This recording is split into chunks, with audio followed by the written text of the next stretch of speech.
पाकिस्तान के नागरिकों, मोदी की बात कान खोल करके सुन लो। पाकिस्तान बूंद बूंद पानी के लिए तिलमिला रहा है।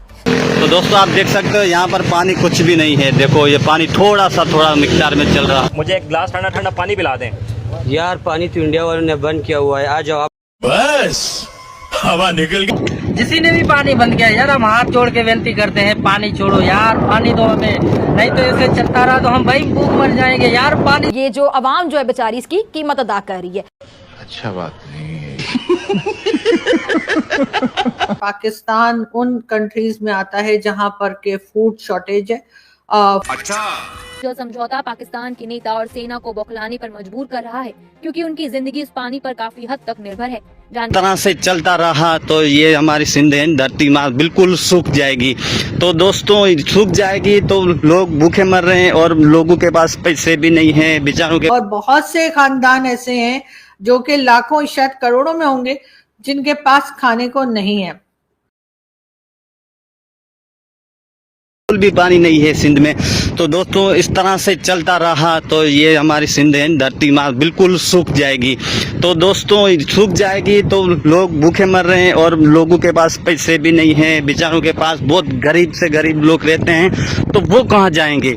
तो उनका जो गुजर सफ़र है, जो हमारे हिंदू भाई हैं, मुस्लिम भाई हैं, जो भी है उनका गुजर सफ़र पानी से ही चलता है। तो सिंधु दरिया में भी पानी नहीं है, सिंधु नदी में। तो आप देख सकते हो इस तरह से ये मछुआरे के पट्टे वगैरह पड़े हैं, आप देख सकते हो इस तरह से। ये ऊपर गाड़ियाँ जा रही है और इस तरफ जो मछुआरे भाई हैं मछलियाँ पकड़ रहे हैं। तो आगे चलते हैं। तो ये देखो ये पानी का हाल है सिंधु में। ये पानी सिंधु नदी में, ये पानी चल रहा है सिंधु नदी में। और दोस्तों आप दोस्तों की कमेंट थी कि भाई हमें सिंधु नदी के दर्शन करना है। तो दोस्तों इस तरह से चलता रहा तो हमारी सिंधु जो है वो सूख जाएगी। तो हम हिंदू है या मुस्लिम भाई है वो कहाँ जाएंगे। उनकी रोटी सारी ये पानी से चलती थी। वो खेती वगैरह लगाते थे, वो भी नहीं हो रही है। तो दोस्तों सरकार से निवेदन करना चाहेंगे और आप भी दुआ करना कि सिंध का पानी जो है वो फिर से फुल हो जाए और हरा भरा हो जाए। तो दोस्तों ये आप देख सकते हो ये हाल है। और ये भेड़ियाँ वगैरह हैं जो पानी भी नहीं है तो वो अपना गुजर सफर। कोई खास काम नहीं किया जाता। हाँ, हो सकता है कि कुछ कंट्रीज से क्योंकि हमें पैसा लेना होता है तो हम बता देते हैं कि हाँ जी हमारे यहाँ फूड क्राइसिस है, और उसके बाद वो लोग हमारी कुछ मदद भी कर देते हैं, कुछ फंड भी आ जाता है।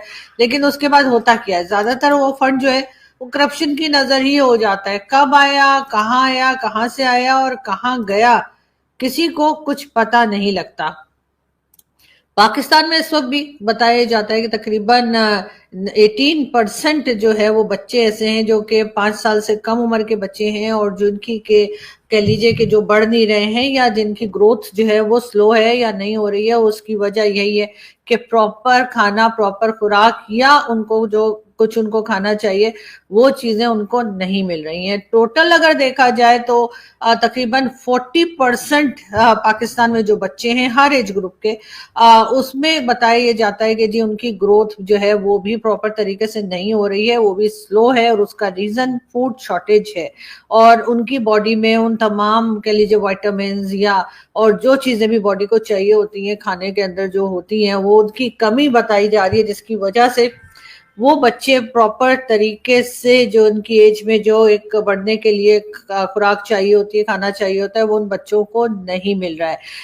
जाहिर है पाकिस्तान पहले कहा तो जाता ही था कि जी हमारे यहाँ के जी हम एग्रीकल्चरल कंट्री हैं, लेकिन उसके बाद हुआ ये हर जगह डीएचए, हर जगह हाउसिंग स्कीम, हर जगह पे घर ही घर बना दिए गए और जहां नहीं बनाए गए हैं वहां बनाए जा रहे हैं। कई जगह पर जो है जहां पर खेती बाड़ी होती थी, जहां पर अनाज, सब्जियां या फल लगाए जाते थे, उनको भी काट दिया गया। कुछ साल पहले हमने 2-2.5 साल पहले की शायद बात है या शायद 3 साल हुए होंगे, मुल्तान में लाखों दरख्त आम के जो थे वो काट दिए गए थे और उसकी भी रिपोर्ट आई थी और बताया गया था कि जी यहाँ पर डीएचए बनेगा, यानी वो जमीन भी भाई लोगों ने ले ली और लाखों दरख्त जो थे वो काटे गए और वहां पर कहा गया कि जी डीएचए बनाने के लिए ऐसा किया गया। इसके साथ साथ सिर्फ डीएचए की बात नहीं है, कई दूसरी हाउसिंग स्कीम्स भी ऐसी बनाई जा रही हैं जिसमें कि वो जमीन इस्तेमाल की जा रही है जहां पर अनाज होना चाहिए, जहां पर फल या सब्जियां काश्त होनी चाहिए, उनको खत्म करके हर जगह पर जो है वो हाउसिंग स्कीम यानी घर तो बनाते चले जा रहे हैं, बिल्डिंग्स तो बनाते चले जा रहे हैं, लेकिन ये नहीं सोच रहे कि जो इन बिल्डिंग्स में रहेंगे, जो इन घरों में रहेंगे, वो खाएंगे क्या। वैसे तो खैर अगर आप देखें तो जो पाकिस्तान में वो क्लास है जिसके पास पैसा है और जिसको खाने पीने की बिल्कुल कमी नहीं है, उसे ज्यादातर मेजॉरिटी को खाने पीने की तमीज भी नहीं है।